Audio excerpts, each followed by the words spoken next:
தூங்கா நகரமான மதுரையில் போக்குவரத்துக்கு பஞ்சமே இல்லை. இதனால் ஏற்படும் போக்குவரத்து நெரிசலால் வாகன போட்டிகள், பொதுமக்கள் சந்திக்கும் பிரச்சனைகளுக்கு தீர்வாகவே வரவிருக்கிறது மதுரை மெட்ரோ ரயில் திட்டம். மதுரையில் இதற்கான ஆய்வுப் பணிகளை சென்னை மெட்ரோ திட்ட இயக்குநர் அர்ஜுனன் தலைமையிலான குழுவினர் மேற்கொண்டனர்.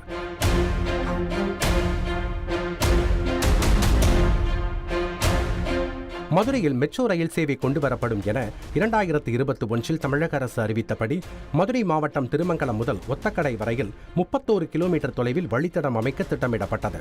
மதுரை மெட்ரோ ரயில்வே திட்டத்தை செயல்படுத்த ரூபாய் 8500 கோடி தமிழக பட்ஜெட் அறிக்கையில் அறிவிக்கப்பட்டது. பிறகு விரிவான திட்ட அறிக்கையின் முடிவில் அந்த தொகை ரூபாய் 11,360 கோடியாக உயர்ந்தது. இதற்கான திட்ட அறிக்கை மத்திய அரசின் ஒப்புதலுக்காக காத்திருக்கிறது. முன்னதாக கடந்த ஆண்டு ஆசிய உட்கட்டமைப்பு முதலீட்டு வங்கி அதிகாரிகள் மதுரையில் மெட்ரோ வழித்தட பகுதிகளில் ஆய்வு மேற்கொண்டனர். இதன் தொடர்ச்சியாக மதுரையில் ஒத்தக்கடை, மாட்டுத்தாவணி, கோரிப்பாளையம், மதுரை சந்திப்பு, மாசி வீதிகள் மற்றும் பெரியார் பேருந்து நிலையம் ஆகிய இடங்களில் சென்னை மெட்ரோ திட்ட இயக்குநர் அர்ஜுனன், ஆசிய உட்கட்டமைப்பு முதலீட்டு வங்கியின் முதுநிலை போக்குவரத்து நிபுணர், சென்னை மெட்ரோ ரயில் திட்ட தலைமை பொது மேலாளர் உள்ளிட்ட குழுவினர் ஆய்வு நடத்தினர்.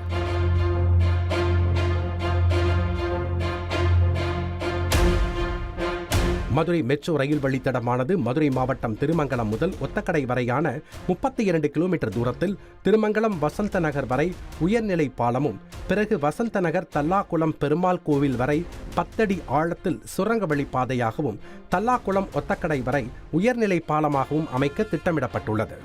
மொத்தமுள்ள 32 கிலோமீட்டர் தூரத்தில் 5 கிலோமீட்டர் சுரங்க பாதையாகவும், எஞ்சிய 27 கிலோமீட்டர் தூரம் மேல்நிலை வழித்தடமாகவும் அமைய உள்ளதோடு மொத்தமாக 27 ரயில் நிலையங்களில் 3 சுரங்க பாதையில் அமையும் எனவும் தெரிவிக்கப்பட்டுள்ளது. அதேபோல மதுரை சந்திப்பு, பெரியார் பேருந்து நிலையம், மீனாட்சியம்மன் கோயில், கோரிப்பாளையம் உள்ளிட்டவை வைகை நதிக்கு கீழாகவும் போய் சுரங்க வழிப்பாதையில் அமைக்கப்பட உள்ளது. மதுரை மெட்ரோ ரயில்வே திட்டத்தின் விரிவான திட்ட அறிக்கை மத்திய அரசின் ஒப்புதலை எதிர்பார்த்திருக்கும். மத்திய அரசின் ஒப்புதலுக்காக காத்திருக்கக்கூடிய சூழலில் மெட்ரோ ரயில்வேயின் திட்ட இயக்குநர் அர்ஜுனன் தலைமையிலான தொழில்நுட்ப குழுவினர் இந்த வழித்தடங்களில் இருக்கக்கூடிய சிக்கல்கள் குறித்து கண்டறிந்தனர்.